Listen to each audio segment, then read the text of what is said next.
again, Michael Ware with the Iowa Firearms Coalition. We have with us today Abigail Maas. She's running for the state auditor position. We're adding to our candidate file. So in keeping with fairness and tradition that we have asked all the candidates, regardless of the position that they're running for, we have 4 questions that I'll put up here on the screen. They're part of IFC's legislative agenda. Now, first of all, I would like to thank her for coming on. We know that the state auditor position doesn't have a great deal of sway over all these legislative matters, but we have said for years, and we believe correctly, I think I can make a cogent argument on this, that the Second Amendment is the universal litmus test for politicians. So I'll read those 4 questions, and we'll see how Abigail Maas responds to that. Again, she's running for state auditor, and we've got a primary coming up. Go ahead. Sorry. And if I could add, every politician, no matter what office you're in, should be concerned about Second Amendment. Look at today's political climate. It's volatile, and all the death threats, even the TikToker that exposed the fraud in Minnesota has had death threats. And to conceal carry is very important for any politician. So let's make that clear. Okay, thank you very much. I like that, by the way. Okay, so let me get this shared here so everybody can see that. So the people listening, we're going to walk through these things audibly, but for those of you that can see it, if you've got a tiny screen or big screen, we'll make it work.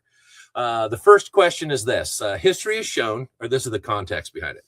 History has shown that making a rule or posting a sign declaring in place a no-gun zone, such as a school, does nothing to protect the people gathered there. In fact, there is irrefutable evidence that some of the worst mass murders specifically chose those sites to avoid armed resistance. Federal law and some states' law allow a person with a valid permit to carry a firearm in schools and on school property. The question is this: will you support changing Iowa code to support a permit to carry being sufficient for any school?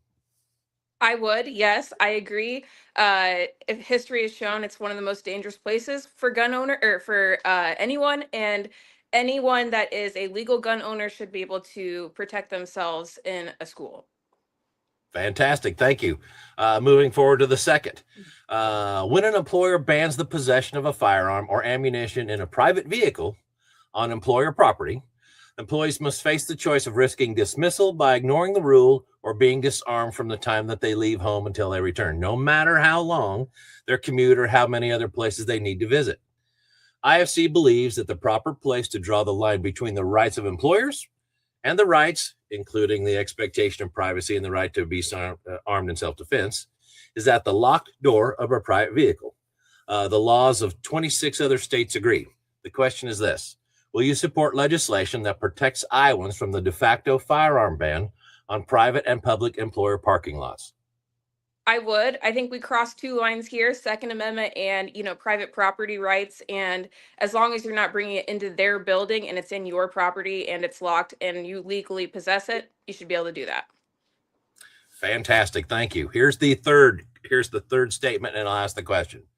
Since 1934, federal law has tightly regulated, but does not prohibit, the private ownership of machine guns, suppressors, short-barreled rifles and shotguns, destructive devices, explosives, etc. Iowa law terms these offensive weapons. Since 2006/17, Iowa has allowed for the private ownership and the use of suppressors, short-barreled rifles, and shotguns. The repeal of the state's earlier prohibition has not resulted in any apparent problems. Iowa is one of only 14 states that ban the private possession of machine guns, by example, even when in full compliance with federal law. Nationwide, crime committed with lawfully possessed machine guns has been almost non-existent. IFC believes Iowa's ban on offensive weapons is redundant and unnecessary, and these fall within the purview of 724.1 in Iowa Code, just for reference. So the question is this: will you support removing 724.1 and related statutes from Iowa Code? I would say generally yes, but I would want to do a little bit more research on this for sure. But I always go back to guns aren't killing people. People are killing people. So, preventing certain gun and certain weapon obtainment isn't really the way to go for preventing people from being killed. I agree. Okay. And the fourth, and this is the final statement that we'll read, and then I'll ask the question. The Iowa Firearms Coalition advocates for the creation of a specially Gadsden flag license plate in Iowa, symbolizing Second Amendment rights and the opposition to government overreach. The plate is intended to be a voluntary funding mechanism for 2A educational programs through the additional fee. Despite passing the Iowa House with bipartisan support 2 years consecutively, the measure failed in the Senate, prompting the IFC to urge Iowans to contact their legislators in support of the plate, which they see as a reflection of the will of the people, especially following the passage of the state's Freedom Amendment. The historical "Don't Tread on Me" motto of the Gadsden flag is highlighted as a powerful statement against government intrusion. The question is this: will you support the Gadsden plate legislation that directs voluntary funding for 2A education, safety, and training? This is where the numbers girl in me comes out. This is why I'm running for auditor, because I am a numbers girl. Yeah. But I would need to see exactly where the funds are going and exactly how they plan to be expended. As we expand more and more programs, we inherently increase our risk for fraud or abuse and things like that. So I would support it if I knew it was going to exactly where it said it was going to, but I would like to research that further and get more information. Yeah, just for your edification, the way that the bill was written in the last 2 years, the the additional fees collected from the plate, kind of like goes to the Cattlemen's Association for the Cattlemen's Plate, that kind of thing, would go to whoever the NRA state association is at the time, and they would use it for these things. And there was talk about changing it a little bit this year so that they were broken down into buckets of percentages. So many percent for safety, so many percent for, scholarships, so many percent for grants for range building and rebuilding, that kind of stuff.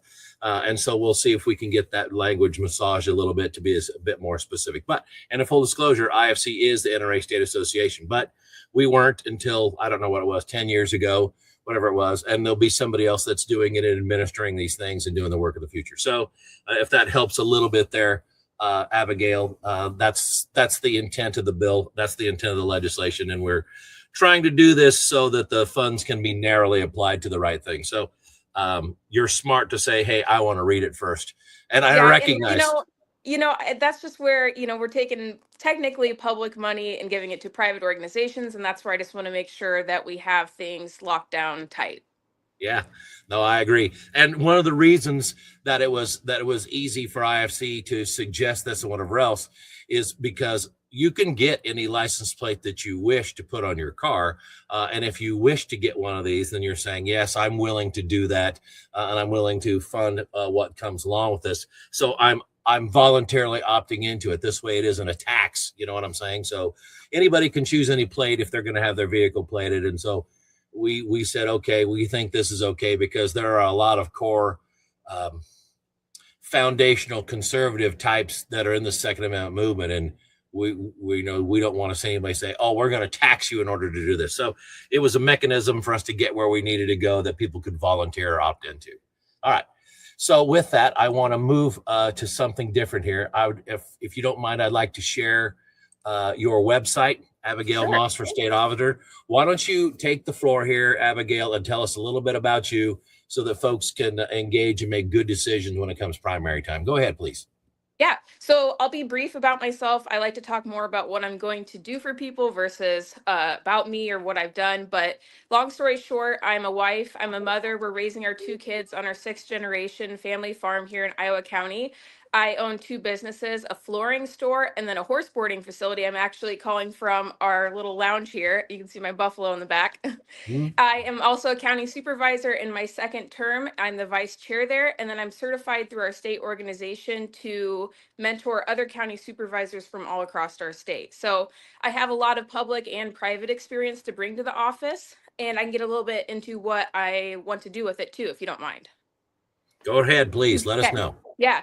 So biggest thing is that I don't think a lot of people understand. Not every entity that's levying property taxes is being audited. We have 1,600 townships, and you might not think townships levy a lot of money, but it is $46 million statewide, and that's not pocket change to me. And as a business owner, if I didn't go back and check my books and make sure all the money that I said was supposed to go made it there, I'd call that throwing money in the wind. And so that's why I think we need to change the code. That I'll have to work with the legislature to do that, but we need to change the code and require every entity that's levying taxes to be audited.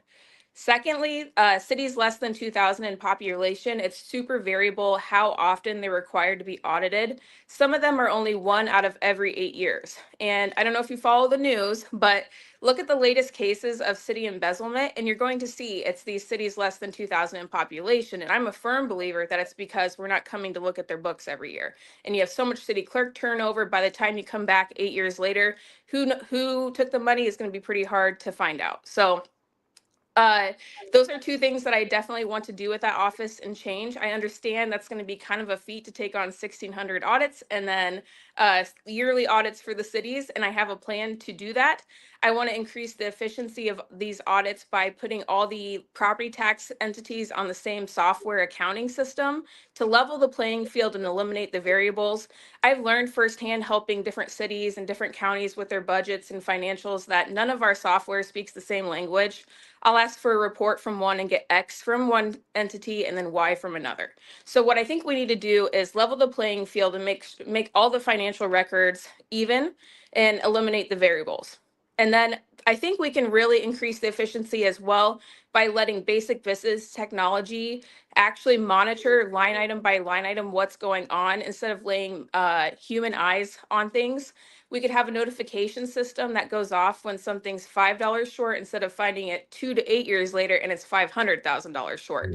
So I think we can start to increase the efficiency there by a lot, really.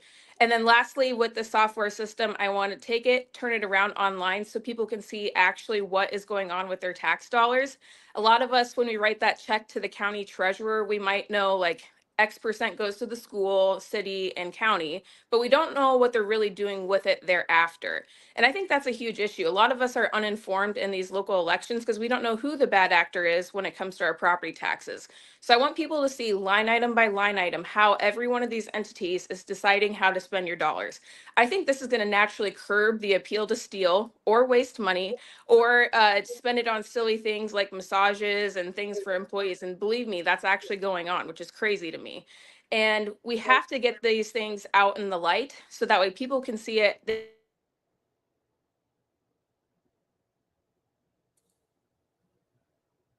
I also want them to be able to take the bad actors out of office. Okay, just a second ago, you talked about you mentioned something about people were spending some of this money was getting spent on massages, and then there was a small break Oh, in shoot. your video. Can you start there and make sure, because I don't want Sorry. anything to get missed. Go ahead. Yep. Nope. Sorry. I might have bad internet out here.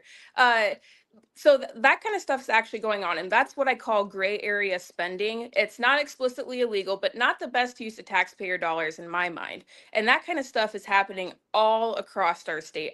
Since I've done this 99 county tour, I've had dozens and dozens of things brought to my attention where entities are spending money on things like massages, on taxpayer dollars, on taxpayer time. That's a huge issue. And so what I want to do is bring this all to the light. Everyone can get more involved in their local election and they can get the bad actors out of office.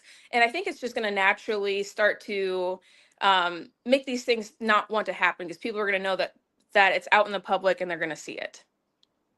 Okay, so I'm for those of you listening, I'm sharing the site here, and that's Maas for Iowa. And so just so everybody understands, Maas is spelled MAAS.